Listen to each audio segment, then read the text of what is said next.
Other than the big names of Nvidia and Broadcom, which were already up very high year to date, just over the last 5 days, we see both those names down very sharply, with the rest of the S&P looking very healthy in the green. And today we are going back into the earnings season and drawing our attention to Pool Corporation, which is down around 6% so far, but it has recovered. It was down around 15% just in the pre-market. Now, for those that are new to this company, it is a very strong historical company. They're a wholesale distributor of swimming pool supplies, equipment, as well as related leisure products. We're going to talk about this company. They are at their 52-week low now after the drop. We're going to talk about exactly what happened in the earnings, why it was down around 12%.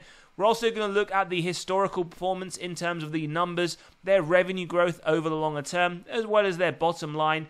We'll talk about the health of this company, their cash versus their total debt, very important to understand. And we'll look not just at their dividend safety, but we'll also talk you through some of their financial metrics, how they've historically been, how they're looking to go over the next 12 months, and not just insider ownership moves buys and sells, but also the institutions. Whilst also in today, we do want to highlight some slides from that investor presentation that they did just release yesterday. And as always, we will conclude getting into the valuation model, our own intrinsic value, what is our acceptable buy price given our investor margin of safety, and what percentage upside do Wall Street see for Pool Corporation over the next 12 months. So first things first, let's just talk about why they are down. And as we said, they were down a lot more than they are now, recovering as the market opens. The main reason for this is they have adjusted their 2024 earnings guidance, which they do call on the issue being essentially a slowdown of demand from consumers in the swimming pool season. Now, how much have they reduced it? Quite significantly, if you ask me. Earnings per share was essentially estimated to be $13.19 to $14.19. As we can see, they have lowered this now to around $11.04 to $11.44. Now, yes, that is a massive drop to the earnings per share, but for a high quality company, let's find out whether or not this sale is essentially overreaction and we can grab an undervalued, strong company at a reasonable price.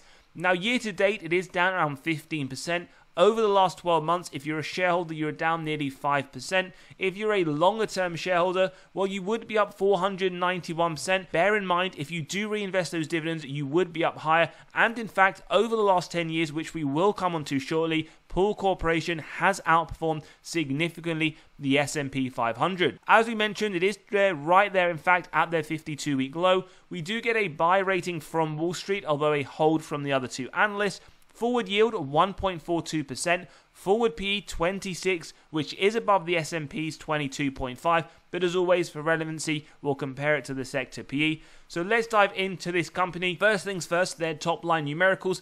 As always, 3 to 7% as a bare minimum on that baseline growth to the revenue. 2.2 billion in 2014. We can see they've more than doubled that over the last 10 years. 5.5 billion in 2023, but what we can see over the longer term, there is a little bit of inconsistency. Granted the increase, we do know 2022 to 2023, their latest annual accounts has seen a drop from 2022's 6.2 billion, which we will look at each year percentage-wise as well, just to ensure this is in line with the bare minimums we want to see. Their bottom line has increased a lot better than their top line, going from 111 million in 2014 to 523 million. So that is more than 4 times growth, while the top line is more than twice the growth. So like to see that whilst the top line is increasing, they're finding ways to be more efficient on their bottom line, and we can see again that drop from 22 to 23 as noted on that revenue analysis.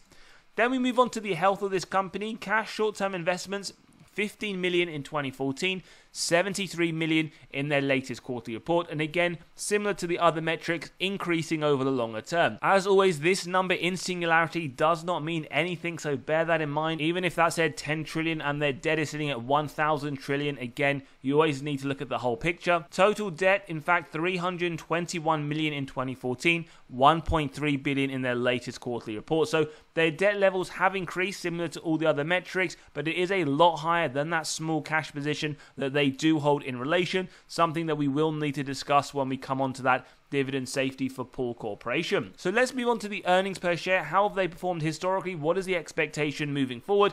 And we can see 3 out of the last 4 quarters, they have beat analyst targets. So that is essentially a 75% track record. And we can clearly see moving forwards what the expectation is going to be. Now, forward looking, if you want to see December 2025 and you do have faith in the numbers that they will hit, that forward PE will come down to around 24. Bear in mind now that earnings per share for this full year is lowered, as we saw just at the beginning of the episode. So lots to consider with this company in terms of whether or not you see them hitting those targets moving forward. But it is a little bit of a blow that they have reduced that earnings per share expectation quite massively just yesterday. Now, in terms of the valuation grade, so we do unfortunately see an F grade. Now, the main reason for this, as we can see, this company is trading under any valuation at a premium to the sector median.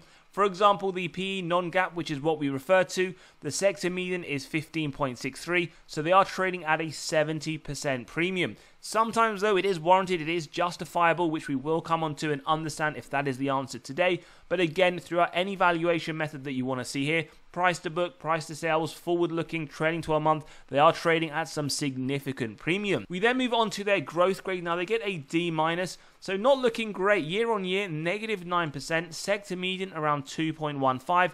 Moving forwards, they are anticipating a drop of 2%. Again, even though it is an increase which is small, it is an increase nonetheless for the sector median, which isn't expected for Pool Corporation. And the main thing that I want to point to here is their earnings per share over the next 5 years. They're not anticipating a lot of growth. In fact, mid-single digit, with others around 11.21. So a little bit confusing right now why this company does trade at a premium. But again, we continue to move on with our analysis. In terms of profitability, an A-, so gross margin 30%, lower than the sector median of 37%. Net income margin 9.2%, as we can see, sector around 5%. And the main thing to take from here, that cash from operations in 930 million, sector 286. So lots of different metrics, some that are a little bit better, some that are marginally worse. So again, you need to incorporate this into your own analysis, and we will factor this in to our margin of safety. So in conclusion, for this part of the analysis, 1 buy rating from Wall Street, a double hold, F on the valuation, D- on growth, A- on profitability. Now, how have they performed historically against others in a similar industry? So we have here under distributors LKQ Corporation, Genuine Parts, GigaCloud Technology, and Alliance Entertainment Holding. What we can see over the last 12 months, including reinvesting those dividends, that's what the total return refers to. Pool Corporation, one of the worst performing, as we can see here, down in fact 10%. When we extend it over the last 5 years, they are up there as actually the second best performing, up 78%. And over the longer term, the last 10 years, we can see they have significantly outperformed any of these other companies. So historically, they have performed very strongly, so something that should hold a little bit of weight in your analysis. But do remember that past performance is not an indicator of future performance. And this leads us very nicely onto our S&P comparison. If you have no faith about any company in your own portfolio, in fact, make it one little reminder for yourselves when you have a bit of time. Go through those companies that you do hold on an individual basis. If you don't believe that over the longer term they will outperform the S&P, you are a lot better off financially just essentially investing in a low-cost ETF. Over the last year, well, Pool has definitely underperformed the S&P, -3 versus 26. Over the last 5 years, they have just about outperformed, and over the last 10 years, no question about it whatsoever, Pool Corporation has significantly outperformed the S&P 500. So remember, if you don't have faith in that moving forwards for this company in specifics, then again, reconsider if this one is the right company for you. In terms of insider ownership, well, 3%, just one insider selling over the last 12 months, and that is around 441,000, but you would have to go to Q1 of 2024 to see this. And when we look at who this specifically was, General Counsel insider Jennifer Neal on the 1st of March, could argue a little bit outdated, irrelevant for today, that has sold 1,100 shares, 441,000. Again, transparency is there, but for us, not only is this not a bearish signal, it is outdated, so we won't include it, but you can see it if you want to yourself. Institutional ownership, pretty high. In fact, one of the highest we've seen, 99%, 1.1 billion worth of sales over the last 12 months by the institutions. Pretty much double during the same time period. So institutions are buying a lot more than they are selling. And in fact, not just in the more recent quarter, but over the last 4 quarters at a minimum, institutions are buying a lot of shares of Pool Corporation. They do seem to be very bullish on this. Now, regardless of institutions, insiders, anyone is buying or selling this company, please always do your own due diligence and always make sure that you are happy before investing in any company, whether it's this one or others that we do run through. So now let's jump into the investor presentation. Before we do though, just to let you know, we have released our latest free weekly article, 10 undervalued stocks, and these have excellent balance sheets, net debt to EBITDA is very low. Access to this or any others all completely free. Do click on that pinned comment below. You will get instant access and can start reading straight away. So just a few things that we want to know, again, more for those that are fairly new to this company. In terms of the markets that they operate in, we can see the majority, 93%, is the United States. They have some elements in Canada as well as Europe. And when we look at exactly the sales that they have, majority, 62% to be exact, is under maintenance and repair, which they do call here consistent, significant and recurring revenues from essentially large and growing installed bases. In terms of customer mix as well, the majorities are coming 82% builder, subcontractors and service professionals. The next thing that we want to point out, which we will run over the last 10 years, but two things we like to see on this channel for companies: increasing revenues year on year, quarter on quarter, increasing margins. We can see, although you could argue very marginal, over the longer term, gross margin has increased. This is over the last 5-year period. The same is to be said for that operating margin again. So it is a positive sign, although maybe you might think that is a little bit too small and would want an increasing rate. And then we move on to essentially showing something that I wanted to pull out today just to show you that this is an inconsistent company. Over the longer term, what do we know? Well, the adjusted EBITDA has increased 23% year on year, but again, do note the inconsistencies. The same to be said for the free cash flows. As we can see, year on year, there aren't increases every year. Over the longer term, that is true, and again, the same does apply for that net income. And then this is something that I quite like to see in all of the companies in their investor presentation, to explain to the shareholders, investors, how they will allocate their capital. Here, they're essentially saying the majority that they will like to use on share repurchase, 45%. Then a rough even split between acquisitions and dividends, and then they have the rest on their capital expenditures. Always great to see. Some companies will do no share repurchases, a lot more on dividends. The split will be different, and always great to see, especially from companies that you do hold. Very important then, what essentially is the expectations moving forwards? And we can see their net sales for 2024, they're expecting it to be very marginal increase, flat in fact, slightly up. In terms of looking at maintenance specifically, which was one of their largest growth drivers in terms of their revenue, it is expected to be flat. And then the others, in fact, we are expecting to be down. So you could argue maybe this is a cyclical business. Some years are very strong, some years aren't as good as others. And we can see on the margins, although we're going to look at this in more detail, they are estimating around 30 and 13% respectively. And we just earlier touched upon their earnings per share, which they have essentially lowered their guidance for the full year.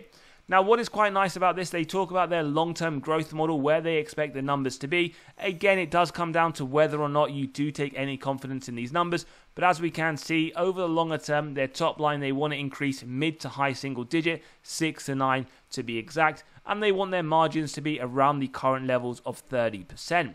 So now let's take a look at essentially the metrics, see where we are going with this company, how it has historically performed, and also touch upon their dividend safety, which they do get essentially a 69 safe score. Market cap as well, 13 billion, so it is a large cap company, and it was reaffirmed last month. Safe score, meaning a dividend cut, does look to be unlikely. Now, will a recession come? Who knows, but how did they perform in the last recession? They maintained the dividend during the 07-09 Great Recession. They had average growth, negative 14%, S&P was negative 12%, and they pretty much had a bang-in-line S&P return at negative 56%. Dividend growth, love to see this, high single digit just last month, so that was a recent dividend increase. 20% over the last 5 years, 19% over the last 10, looking very, very nice, especially when you incorporate the fact that their share price has outperformed the S&P significantly, and they've increased those dividends for the last 13 years.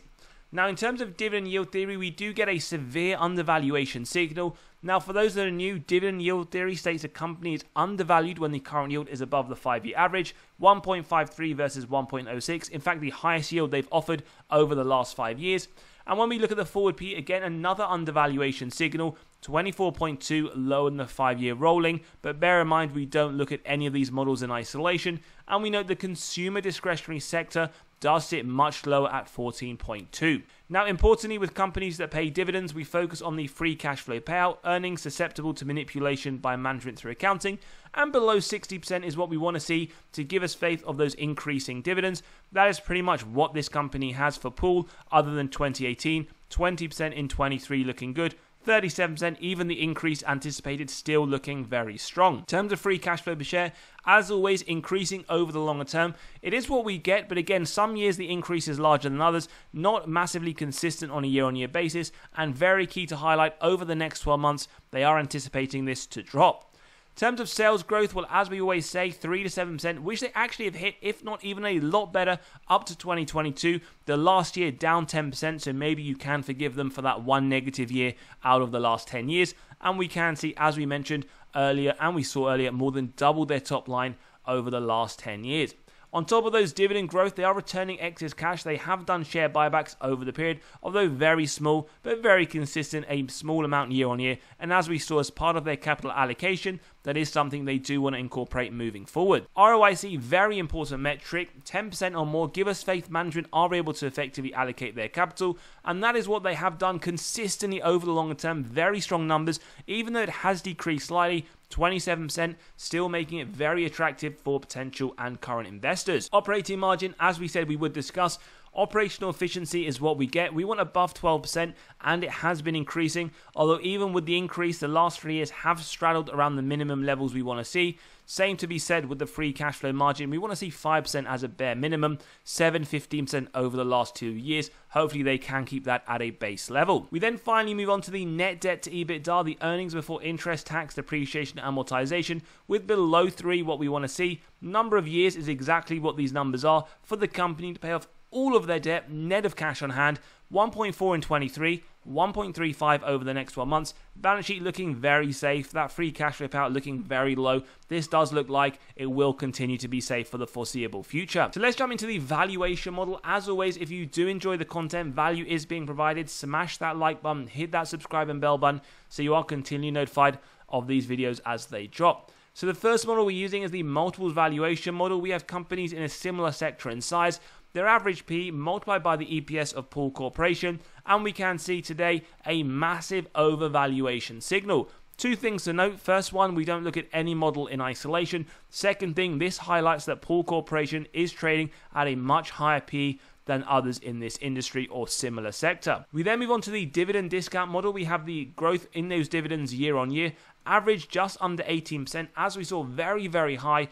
We've gone for fairly conservative at 6.75%, and what we can see, a nice undervaluation signal, so we are 1-1 at the moment. We then move on to the DCF model, free cash flow year on year, massive growth rate over the last 10 years at 40%. We've wanted to be uber conservative at 5%. With the discount rate, we get the present value of future free cash flows and terminal value, add the cash, subtract total debt, get to the equity value, divide by those shares outstanding, and we see a massive undervaluation signal. So in today's episode, the intrinsic value is just the average of these 3 models, and it does arrive at $340. Now, as always, you can grab a copy of this model by clicking on the pinned comment below, putting in your own numbers, getting to your own intrinsic value and acceptable buy price. One thing we want to highlight here, we have done all 3 models. Now, you could argue that you want to remove one of the models. You could argue you just want to focus on the DCF model because you believe that to be the most accurate. The numbers are here, but we will move forward using the average of the 3. And then we get to the margin of safety at 10%. Now we execute on this if it meets our 3 golden criteria: a wide moat, strong financial metrics, good forward-looking data. Now, if you believe that for Pool Corporation, it is pretty much a buy at the current trading price. 2 things that we will note here. First one, we have used all 3 models to get to this. The second is that even for the DCF model where we get $461, that is based on what we would say is a very conservative 5% free cash flow. Again, that is subjective, up to you if you do believe it should be higher or it should be lower. Therefore, a 10% MOS, a buy pretty much right now. For those that want 15%, you would have to wait for around $290. Who knows if it will get there, as it has rebounded sharply. It was down nearly 15% just in the pre-market. So with a 10% margin of safety, Wall Street do consider this a buy, and we do see 25% upside $382 price target over the next year, and as we saw, this has comfortably outperformed the S&P in the past. Whether they will or not, we don't have a crystal ball here, but again, that is for you to decide from your own due diligence. But as always, if you have enjoyed today's episode, value was provided, smash that like button, hit that subscribe and bell button, and as always, we'll see you all on the next one.